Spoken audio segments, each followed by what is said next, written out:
내가 만약에 재벌집 막내 아들이라면 1995년으로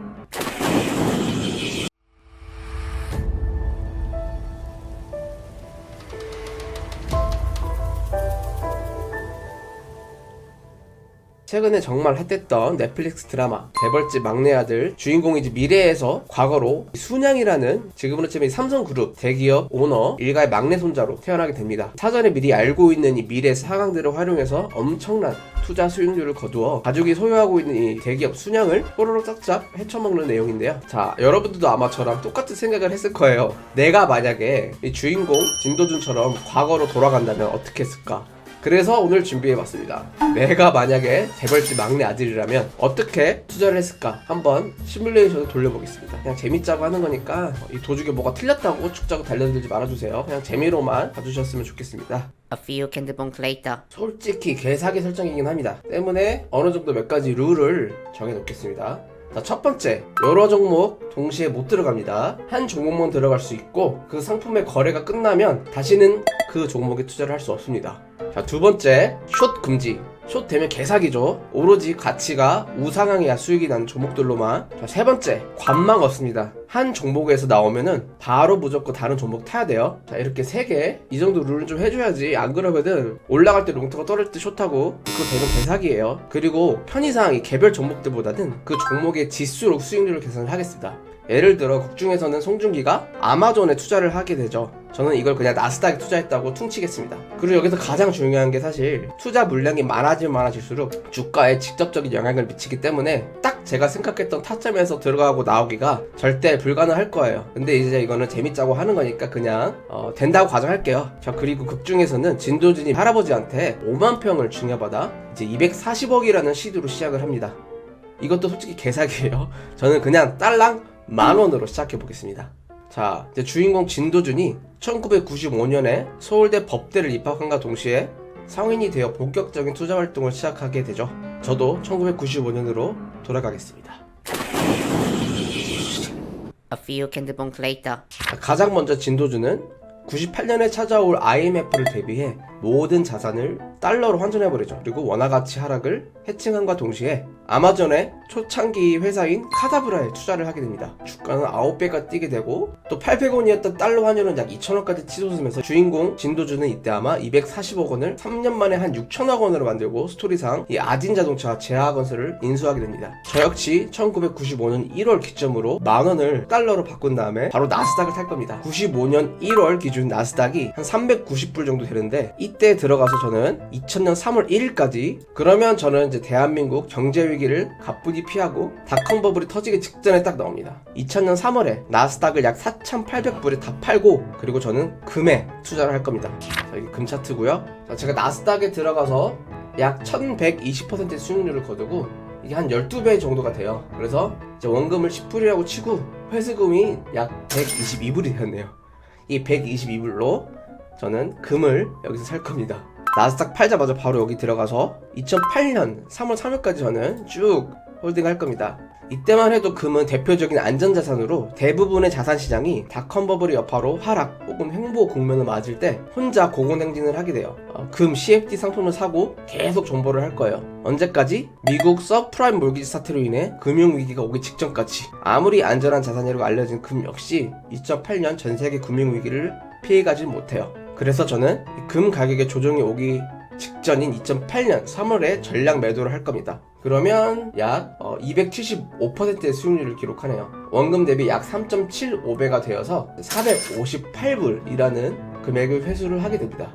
미국 4대 투자은행이었던 이만 브라더스의 파산을 시점으로 미국 부동산 거품이 꺼지고 결국 세계 금융 위기가 도래하게 되죠. 이때 금을 포함한 대부분의 자산이 하락을 하게 됩니다. 좀 많은 고민을 했어요. 그냥 금을 계속 들고 있자는 리스크가 너무 크고 숏 포지션이나 스왑 상품이 아니면 이때 웬만해서 돈을 벌기가 힘들었던 시절이더군요. 그래서 저는 이렇게 하기로 했어요. 2008년 3월부터 10월까지 잠깐 동안 대표적인 안전자산으로 알려진 이제 미국 채권 10년물 상품을 매수해 포지션을 해칭할 겁니다. 그래도 약 7개월 동안 한 24% 정도 되는 수익률이 나오네요. 그러면 24% 수익률이니까 1.23배 정도 불리게 되는 거네요. 568불이 나오네요. 야, 이렇게까지 했는데 아직도 동잣돈이네. 자, 그리고 저는 2008년 10월에 어디다가 투자를 할 거냐? 바로 반도체에 투자를 할 겁니다. 대표적으로 알려져 있는 지수 중 하나인 이 필라델피아 반도체 지수 SOX를 2008년 10월에 202달러에 매수를 할 거고요. 계속 기다릴 겁니다. 언제까지? 2010년 암호화폐, 이 크립토커런시라는 탈중앙화 시스템 화폐가 등장하게 됩니다. 비트코인의 시대가 시작되죠. 사실 저였으면은 이거 비트코인 나오기 전에 그냥 투자 이런 거 말고 그냥 알바해서 꾸준히 저축을 하는 게 더 유리했을 것 같은데, 아무튼 사실 이제까지는 종잣돈이죠. 근데 이제부터가 레알 시작입니다. 이제서야 진정한 신분 상승의 시작이죠. 자, 2011년 2월 당시만 해도 1불도 채 안 된 비트코인에 풀 매수합니다. 사실 이제 게임 오버예요. 전 이때서야 약 10년 동안 진정한 허들러가 될 거예요. 비트코인도 이제 뭐 중간중간에 큰 조정을 피하지 못하지만 설정상 계속 들고 있을 겁니다. 자, 여기서 대부분 사람들이 2021년 비트코인 6만 불 갈 때까지 홀딩을 할 거라고 생각하시겠죠. 하지만 저는 비트코인이 이 히스토리컬 하이에 가기 전 또 다른 엄청난 어퍼튜니티를 찾게 됩니다. 그게 뭘까요? 먼저 저는 2020년 4월 비트코인이 약 9,200불일 때 전량 매도를 해 수익률 17,700배로 불려서 1287원이었던 원금을 2200만 불이라는 자금을 회수합니다. 그리고 저는 이때 전례 없는 원자재 가격 하락으로 아주 찰나에 만들어진 인생 5일 저점을 잡을 예정입니다. 유가도 다양한 성분들이 존재하는데 심지어 이제 크루드 오일 선물 상품은 마이너스 가격을 찍게 되죠.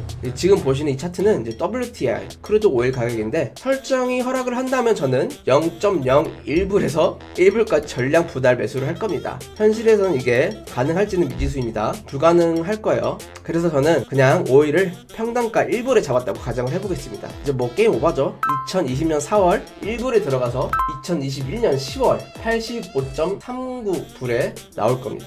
그래서 이때 저는 이제 재산이 약 19억 달러 정도 되네요. 하나로 얼마야? 2조 2,800억. 그래도 아직 세계 재벌들보다 안 되잖아. 와, 지금 뭐 일론 머스크라든지 이재용이라든지 진짜 미래에서 온 거 아니야? 아무튼 지금 2023년이니까 이 이후에 계속 가보겠습니다.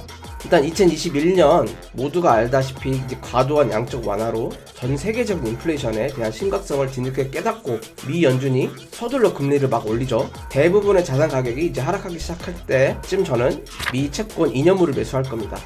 얘도 진짜 많이 올랐어요. 지금 보면은 최근에 채권 금리가 가장 수익률이 높았죠. 2021년 10월 기준 0.26불이었던 미국 2년물 채권 선물 상품은 현재 약 4.4불 정도 하네요. 그래서 얘도 꽤 불려요. 한 17배 불리네요. 그러면 저는 총 재산이 333억 불 정도가 돼요. 하나로 약 40조 정도 되네요. 그러면 이제 뭐 제 3대, 4대, 5대는 평생 놀고 먹고 할 수 있겠네요. A few candlebox later. 자, 여러분 재밌게 보셨나요? 이제 꿈에서 깨실 시간입니다. 다시 현실로 돌아오니까 현타가 엄청 오네요. 아무튼 오늘 이렇게 제가 만약에 약 30년 전으로 돌아간다면 오로지 트레이딩으로 극한의 차익 실현을 통해 어떻게 돈을 벌 수 있었을지 한번 가상의 시뮬레이션을 돌려봤는데요. 약 27년이라는 기간 동안에 만원을 40조 원으로 불리는 데 성공을 했고요. 그래서 저는 약 30년 전으로 돌아간다면 이 차트 이것만 딱 외워서 갈 겁니다.